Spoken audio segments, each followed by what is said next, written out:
वादळे जेव्हा येतात तेव्हा आपण आपल्या मातीला घट्ट रुजून राहायचे असते। ती जितक्या वेगाने येतात तितक्याच वेगाने निघूनही जातात। वादळ महत्त्वाचे नसते, प्रश्न असतो की आपण त्यांच्याशी कशी झुंज देतो आणि त्यातून कितपत बऱ्या अवस्थेत बाहेर येतो। जगातील कुठलीच गोष्ट परिपूर्ण नाही। परमेश्वराने सोनं निर्माण केले, चाफ्याची फुलं सुद्धा त्यानेच निर्माण केली, मग त्याला सोन्याला चाफ्याचा सुगंध नसता का देता आला? अपूर्णतेत ही काही मजा आहेच की। दगडात मूर्ती असतेच, त्याचा फक्त नको असलेला भाग काढून टाकायचा असतो आणि मग ह्याच भावनेने माणसाकडे पहा। माणसातही नको असलेले भाग दूर करायला शिका। जेव्हा अडचणीत असाल तेव्हा प्रामाणिक राहा। जेव्हा आर्थिक परिस्थिती चांगली असेल तेव्हा साधे राहा। जेव्हा एखादे पद किंवा अधिकारी असेल तेव्हा विनयशील राहा। जेव्हा अत्यंत रागात असाल तेव्हा शांत राहा। सोन्याची एक संधी साधण्यापेक्षा प्रत्येक संधीचे सोने करा। समुद्र हा सर्वांसाठी सारखाच असतो। काही जण त्यातून मोती काढतात, तर काही जण त्यातून मासे काढतात, तर काही जण फक्त पाय ओले करतात। हे विश्व पण सर्वांसाठी सारखेच आहे, फक्त तुम्ही त्यातून काय घेता हे महत्त्वाचे आहे। तुम्ही कोणासाठी कितीही केले तरी ते कुठेतरी कमीच पडते, कारण सत्य चप्पल घालून तयार होईपर्यंत खोटं गावभर हिंडून आलेले असते। प्रेमळ माणसे तुम्हाला कधी वेदना देतील ही पण त्यांचा उद्देश फक्त आणि फक्त तुमची काळजी घेणे हाच असतो। जगातील कटू सत्य नाती जपणारा नेहमी सर्वांपासून दुरावला जातो। नेहमी लक्षात ठेवा की आपल्याकडे असलेल्या संपत्तीचा बडेजाव करू नका। भरकटलेल्या जहाजात कितीही पैसा असला तरी पिण्याचे पाणी मिळत नाही। जमिनीशी जोडलेले राहा।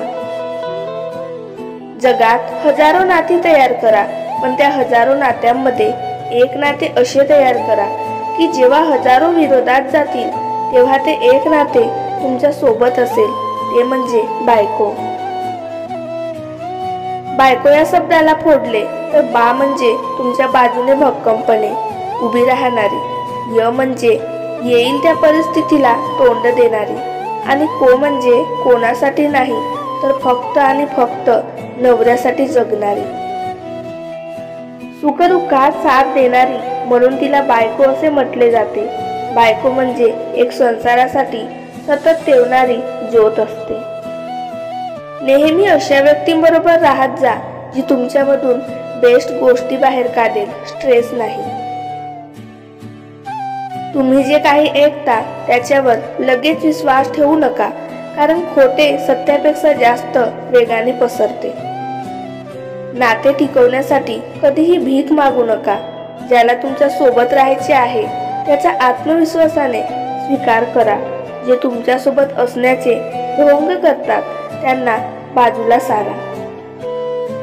अशा लोकांपासून नेहमी लांब राहा जे कधीही स्वतःची चूक कबूल करत नाही आणि प्रत्येक चुकीला तुम्हाला जबाबदार धरतात। सतत लोकांना खुश करायचा प्रयत्न करू नका। तुम्ही जसे आहात तसेच राहा। स्वतःवर काम करत राहा। कठोर परिश्रम करा, कष्ट करा। जी योग्य लोक आहेत ती स्वतःहून तुमच्या आयुष्यात येतील आणि कायमस्वरूपी राहतील। ज्या लोकांना फक्त गरज असताना तुमची आठवण येत असेल तर वाईट मानून घेऊ नका। स्वतःला भाग्यवान समजा, कारण तुम्ही त्या मेणबत्तीसारखे आहात जी कितीही गडद अंधार असला तरी पूर्ण परिसर प्रकाशमय करून टाकते। ह्या जगात कोणालाही तुम्हाला जज करायचे अधिकार नाही, कारण तुम्ही किती संकटे पार करता इथे पोहोचला आहात हे कोणालाच माहीत नाही। त्यामुळे लोकांच्या मताला जास्त महत्त्व देऊ नका। तुम्ही आयुष्यात जे काही कराल, चांगले किंवा वाईट, लोक काहीतरी कुरापत काढून तुमच्याबद्दल निगेटिव्ह बोलतीलच आणि ह्यालाच आयुष्य म्हणतात।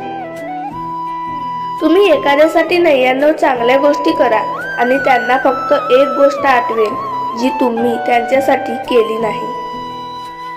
तुम्हाला जे हवे आहे त्यासाठी तुम्ही प्रयत्न केले नाही तर तुम्हाला ते कधीच मिळणार नाही.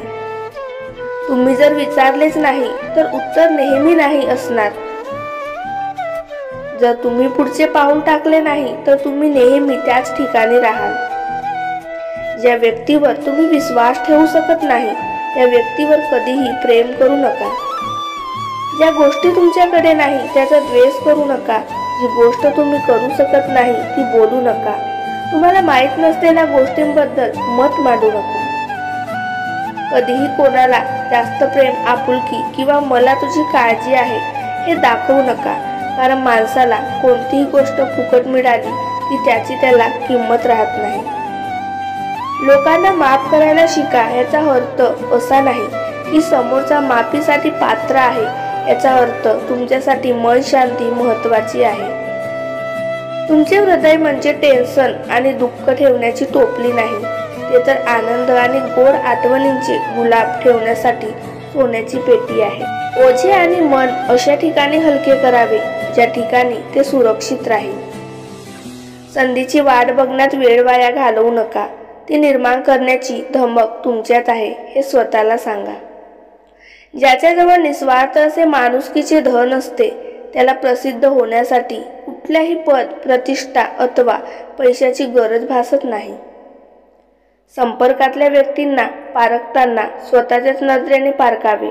दुसऱ्यांनी दिलेला चष्मा घालून पारखल्यास बऱ्याचदा त्यांची खरी ओळख होतच नाही. शिक्षणातून व कुटुंबातून घेतलेले ज्ञान मनुष्य कदाचित विसरेलही, परंतु जीवनातील अनुभवातून घेतलेले धडे तो कधीच विसरत नाही.